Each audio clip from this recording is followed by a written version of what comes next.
जय Hind. Bajrangi study point में आप सबका एक बार फिर से स्वागत है। इस वीडियो में हम लोग यूपीएसआई वैकेंसी 2024 की चर्चा करेंगे और ये जानेंगे कि यूपी में एसआई कैसे बनते हैं। इसके ऊपर ये पूरा कंप्लीट वीडियो है, यानी अगर आपने ये वीडियो देख लिया तो आपको कोई और वीडियो देखने की ज़रूरत नहीं होगी। इसमें हम लोग चर्चा करेंगे कि यूपीएसआई में एज कितनी होती है, क्वालिफ़िकेशन क्या होती है, उसका सिलेबस क्या होता है, उसमें रनिंग कितनी लेते हैं, फिजिकल स्टैंडर्ड क्या होना चाहिए, हाइट क्या होना चाहिए, उसके बाद कितने फेजेस में एग्ज़ाम होता है, यानी कितने स्टेजेस होते हैं इसमें, और फिर नई भर्ती कब तक आएगी, यानी 2024 की जो वैकेंसी है वो कब तक आएगी। इन सारे पहलुओं की हम लोग इस वीडियो में चर्चा करेंगे। उससे पहले आप लोगों में से जिसने हमारे चैनल को सब्सक्राइब ना किया हो तो हमारे चैनल को सब्सक्राइब कर ले, ताकि किसी भी एग्ज़ाम से रिलेटेड कोई भी नोटिफिकेशन या कोई भी जानकारी मिलती है तो आप सबको वीडियो के माध्यम से भेज दी जाए। तो आइए जानते हैं कि उत्तर प्रदेश दरोगा भर्ती जो 2021 की एलिजिबिलिटी थी उसमें क्या क्या था, जैसे उसमें क्वालिफिकेशन क्या थी, उसी के बेसिस पर हमारा ये वीडियो कंप्लीट है। उसमें एज लिमिट क्या थी, तो जो पिछला रहा है उसी हिसाब से आगे भी होगा। उसमें हाइट क्या थी, उसमें रनिंग क्या थी, और उसमें वेट भी मांगा गया था कि लड़कों का वेट इतना होना चाहिए, लड़कियों का वेट इतना होना चाहिए। तो इन सब का कंप्लीट एनालिसिस आप इस वीडियो में देखने वाले हैं। तो आइए सबसे पहले चर्चा करते हैं कि यूपीएसआई के एग्ज़ाम का पैटर्न क्या होता है। तो देखिए, इसमें आप हिंदी और इंग्लिश दोनों भाषाओं में पेपर दे सकते हैं, यानी अगर आप हिंदी मीडियम के हैं तब भी आप पेपर दे सकते हैं, इंग्लिश मीडियम के हैं तब भी आप पेपर दे सकते हैं, जैसा कि नॉर्मल पेपर्स में होता है। और इसमें टोटल नंबर ऑफ क्वेश्चन कितने हैं, तो टोटल 160 क्वेश्चन आते हैं। एक पेपर में 160 क्वेश्चन आएंगे और उनका मैक्सिमम मार्क्स कितना होगा, उनका मैक्सिमम मार्क्स होगा 400 नंबर का, यानी 160 क्वेश्चन होंगे और 400 नंबर होंगे टोटल, यानी आप इसे पूर्णांक कह सकते हैं। तो इस लिहाज से एक क्वेश्चन 2.5 नंबर का हो जाएगा, एक क्वेश्चन 2.5 नंबर का, इसीलिए इसी तरह ऐसे करते करते 400 नंबर का पूर्णांक हो जाएगा। और इसमें टाइम जो होता है वो 2 घंटे का होता है, यानी 2 घंटे में आपको 160 क्वेश्चन करने होते हैं। और इसमें सबसे बड़ी बात यह है कि इसमें कोई नेगेटिव मार्किंग नहीं होती है। आप को ये पता होगा कि हर एग्ज़ाम में अब नेगेटिव मार्किंग तो होती ही है। तो फिलहाल इसमें 2021 तक कोई नेगेटिव मार्किंग नहीं थी। अब आगे देखते हैं जब 2024 का ये आएगा तब इसमें क्या प्रावधान किया जाता है। हो सकता है इसमें 2024 में नेगेटिव मार्किंग देखने को मिल जाए, और या हो सकता है कि इसी पैटर्न को वो लोग फॉलो करते रहें।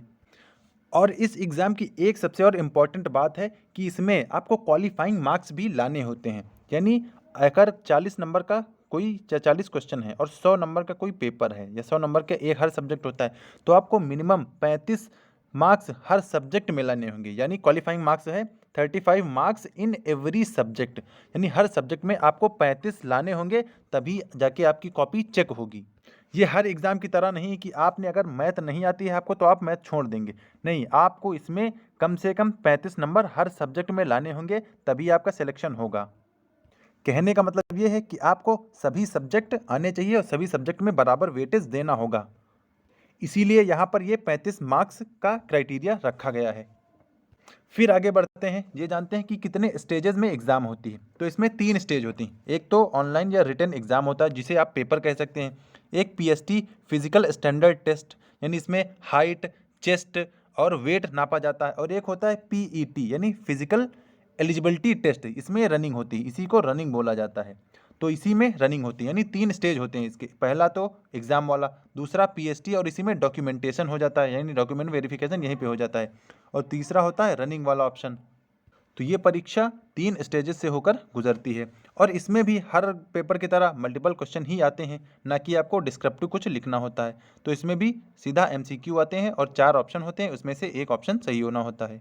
तो ये स्थिति तो हर पेपर में होती है, इसमें कुछ नया नहीं है। इसमें जो नया है वो क्या है, इसमें एक तो माइनस मार्किंग नहीं है, और एक कि हर सब्जेक्ट में आपको क्वालिफाई करना होगा। और अगर इसके सिलेबस की बात करें तो आगे और चर्चा करेंगे हम लोग। तो सिलेबस यहाँ पर देख लें कि इसमें हिंदी आती है, यानी 4 चीज़ें पूछी जाती हैं, हिंदी, मैथ्स है, रीजनिंग है और मूल विधि एंड कॉन्स्टिट्यूशन, और इसी में जीएस भी आता है। यानी ये सब कुछ 40-40 नंबर का होता है, 4 चीज़ें हैं, 4-4 40-40 नंबर की होती हैं, और इस तरह करके हमारा 160 नंबर का क्वेश्चन का पेपर आता है। फिर आगे बढ़ते हैं कि हमारा एजुकेशनल क्वालिफिकेशन क्या होना चाहिए। तो ये है हमारा एजुकेशनल क्वालिफिकेशन, यानी डिग्री कौन सी होनी चाहिए हमारे पास। तो डिग्री इसमें आपको ग्रेजुएशन यानी स्नातक होना पड़ेगा। अगर आपको एसआई का फॉर्म भरना है तो आपको स्नातक या ग्रेजुएट होना पड़ेगा। आपने ग्रेजुएशन चाहे जिस स्ट्रीम से किया हो, चाहे आपने बीए किया हो, बीएससी किया हो, बीटेक किया हो, BSc agriculture, BA, BCom honours, मतलब कुछ भी आपने किया हो, ग्रेजुएशन हो कम से कम 3 साल का या 4 साल वाला जो भी ग्रेजुएशन होता है। और फिर इसमें एज लिमिट है 21 से 28 साल के लिए, यानी आपको 21 साल कम से कम होना चाहिए और ज़्यादा से ज़्यादा 28 साल का होना चाहिए। बाकी कुछ जो रिजर्व कैटेगरीज हैं उनको थोड़ा छूट दी जाती है, राहत दी जाती है। ये जनरल वालों के लिए है कि 21 से 28 साल से आप ज़्यादा नहीं होने चाहिए। तो आइए अब बात करते हैं सिलेबस की, कंप्लीट सिलेबस की। यानी देखिए इसमें हिंदी आती है, ठीक है, हिंदी के 40 क्वेश्चन आएंगे और ये 100 मार्क्स का होगा, जिसमें आपको 35% लाने ही होंगे, यानी आपको क्वालिफाई करना तो आपको 35 लाने होंगे। फिर लॉ एंड कॉन्स्टिट्यूशन एक में आता है, इसमें 24 क्वेश्चन आते हैं।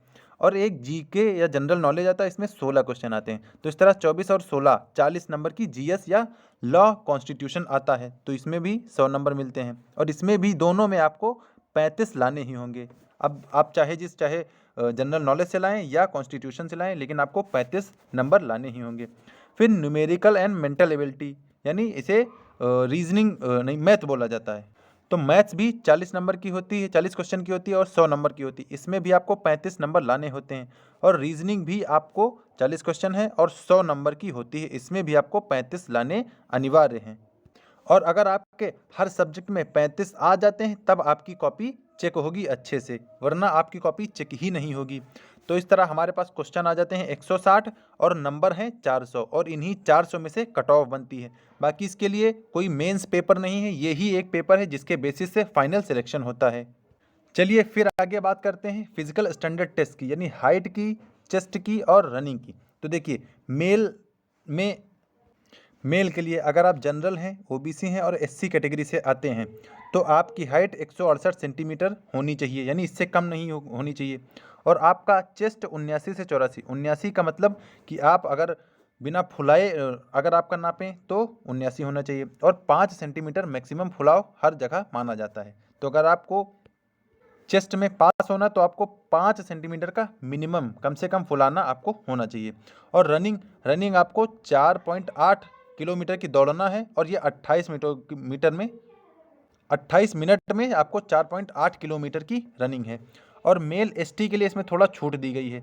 160 सेंटीमीटर की हाइट है, 77 से 82 इनका 2 सेंटीमीटर का नॉर्मल कम कर दिया गया है, क्योंकि फुलाव इसमें भी सेम होता है। इसमें इनको 5 सेंटीमीटर का फुलाना हर इसमें आवश्यक है। इसमें देखिए 77 से 82 यानी 5 का फुलाव इसमें भी ज़रूरी है।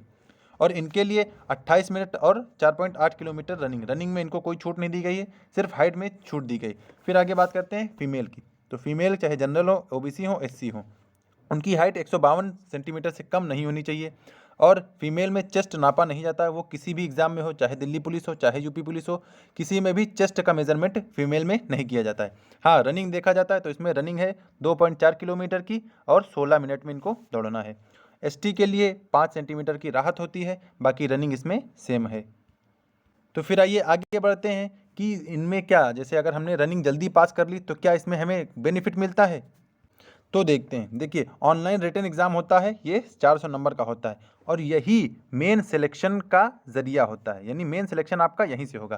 क्योंकि पीएसटी यानी फिजिकल आपका सिर्फ और सिर्फ क्वालिफाइंग होता है, यानी अगर आप पास हैं तब पास हो गए बस। बाकी इसमें कोई ये नहीं कि अगर आपने बहुत अच्छा किया है तो इसमें आपको कुछ मिलेगा नहीं, तो बस आपने सिर्फ क्वालिफाई कर लिया हो बस। और सेम चीज़ फिजिकल एफिशिएंसी टेस्ट में है, सिर्फ क्वालिफाइंग होता है, यानी किसी तरह आपको सिर्फ पास होना चाहिए। और यही हाल मेडिकल में होता है कि मेडिकल में भी आप सिर्फ पास हों, बाकी कितने अच्छे से पास हो रहे हैं इससे नहीं मतलब है। उनके जो स्टैंडर्ड्स दिए जाते हैं बस आप उसमें क्वालिफाई कर जाएं, बस आपका उसमें सिलेक्शन हो जाएगा। तो इन शॉर्ट अगर हम लोग कहें तो 400 नंबर का पेपर होगा। उसके बाद पहली कट ऑफ निकालेंगे फिजिकल के लिए, तो फिजिकल के लिए पहली कट ऑफ निकालेंगे, तो फिर लोग फिजिकल और रनिंग क्वालिफाई करेंगे, फिर मेडिकल उनका होगा। उसके बाद जब मेडिकल भी क्लियर हो जाएगा तब जाके फाइनल कट ऑफ लगती है। यानी एक बार तो कट ऑफ दौड़ के लिए लगेगी या रनिंग के लिए लगेगी या फिजिकल के लिए लगेगी, लेकिन एक बार फाइनल कट ऑफ लगेगी। तो आगे हम लोग इसी कट ऑफ पे चर्चा करने वाले हैं। देखिए, जो 2017 और 18 में एसआई का पेपर हुआ था, उसमें जो जनरल की कट ऑफ गई थी 400 में से, उसमें गई थी 252 नंबर। यानी आप देख सकते हैं मार्जिन थोड़ा कम है। 252 नंबर कोई बहुत बड़ा मार्जिन नहीं होता 400 में। तो 400 में 252 जनरल के लिए, ओबीसी के लिए 230। आप यहाँ पर मार्जिन देखिए 22 नंबर का मार्जिन है यहाँ पर। और एससी 227। एससी और ओबीसी में सिर्फ 3 नंबर की छूट है। और एसटी में ये देखिए 243। यानी आप ओबीसी से भी ज़्यादा एसटी की कह सकते हैं। ये ऐसा हो कैसे सकता है? तो हो सकता है ये कैंडिडेट्स के हिसाब से हो, बाकी कट ऑफ यही थी। बाकी अगर हम लोग 2021 की कट ऑफ की बात करें तो ये है 2021 की कट ऑफ। जनरल की गई थी फाइनल कट ऑफ 316। अब आप मार्जिन यहाँ पे देखिए 316, 400 में 316। 316 का मतलब ये लगभग 79, 4 ये 79% है। Exact cut off 79%। और ओबीसी की गई है 305 और एससी की गई है 279। एसटी की गई है 243, 244 आप यहाँ पर पॉइंट कह सकते हैं। और ईडब्ल्यूएस की गई है 303। और यहाँ पर फीमेल के लिए गई है, फीमेल जनरल है 296, लेकिन जनरल में फीमेल में काफ़ी अच्छा खासा मार्जिन है। ओबीसी में 285, एससी में 257 और एसटी में 223। तो यानी 17 के बाद जो वैकेंसी 21 में आई है, इसमें काफ़ी कट ऑफ हाई गई है। और अब जो वैकेंसी आएगी इसमें भी कट ऑफ बहुत अच्छी खासी होने वाली है, क्योंकि अब कंपटीशन और ज़्यादा बढ़ गया है। और ये कट ऑफ इतनी हाई भी इसलिए है क्योंकि इसमें कोई नेगेटिव मार्किंग नहीं थी, इसलिए इसमें और ज़्यादा फ़ायदा मिल गया है बच्चों को। अब देखना ये होगा कि आने वाले पेपर में माइनस मार्किंग होती है या नहीं। और ये जो सब में क्वालिफाइंग वाला क्राइटेरिया है, पता नहीं इसको कंटिन्यू रखेंगे या हटा देंगे, अब ये देखना होगा। बाकी चीज़ें सेम रहेंगी। और अब मुझे लगता है कि आपको ये वीडियो कंप्लीट समझ आया होगा कि इसमें क्या क्या होता है, क्या क्या पूछा जाता है और किस बेसिस पर एसआई में सिलेक्शन होता है। बाकी मैं बात ये कर लूँ कि वैकेंसी कब तक आ जाएगी, तो इस वैकेंसी को इलेक्शन से पहले आने की उम्मीद है। हालांकि अभी यूपीपी भी निरस्त हो चुकी है, इसका पेपर भी 6 महीने के अंदर होगा। और वही बोर्ड यूपीएसआई की भी वैकेंसी कराता है। तो उम्मीद यही है कि इलेक्शन से पहले यूपीएसआई की वैकेंसी भी आ जानी चाहिए। और अभी के जो अनुमानित पद हैं वो लगभग 4000 पोस्ट हैं, यानी 4000 पोस्ट पे वैकेंसी आने के अनुमान है। बाकी ये घट भी सकती है और बढ़ भी सकती है। और अगर इलेक्शन से पहले इसका नोटिफिकेशन आ जाता है तो ये सभी के लिए बहुत अच्छी बात होगी, क्योंकि इलेक्शन से पहले अगर नोटिफिकेशन आ गया तो 2-3 महीने तैयारी के लिए मिल जाएंगे, क्योंकि इलेक्शन में तो एग्ज़ाम होगा नहीं, तो 2-3 महीने तैयारी के लिए मिल जाएंगे। और एक बात और इसमें रह गई थी कि जो वेट का क्राइटेरिया था, इसमें वेट मेल के लिए है 55 किलो के लिए, मेल है 55 केजी और फीमेल है 40 केजी। यानी मेल 55 किलो से कम नहीं होने चाहिए। अगर आपका सब कुछ सही है लेकिन आपका वेट 55 से कम है तो आपका सिलेक्शन नहीं होगा। यही बात फीमेल पे भी अप्लाई होती है कि अगर आपका सब कुछ हो गया लेकिन आप 40 से कम हैं तो आपका सिलेक्शन नहीं होगा। लेकिन वेट बढ़ाना कोई बहुत बड़ी बात नहीं है, ये 1-2 महीनों में वेट बढ़ सकता है। मेन फोकस होना चाहिए रिटन एग्ज़ाम क्लियर करने में, रिटन के बाद फिर फिजिकल, बाकी तो वेट तो बढ़ ही जाएगा। क्योंकि वेट बढ़ने का क्या है, आप खाते रहिए और पड़े रहिए, लेटे रहिए, बस आपका ऑटोमेटिक वेट बढ़ जाएगा।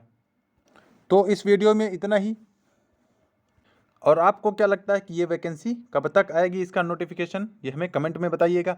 बाकी वीडियो अच्छा लगा हो तो इसे लाइक कर दें, चैनल पर पहली बार आए हो तो इसे सब्सक्राइब कर लें, ताकि किसी भी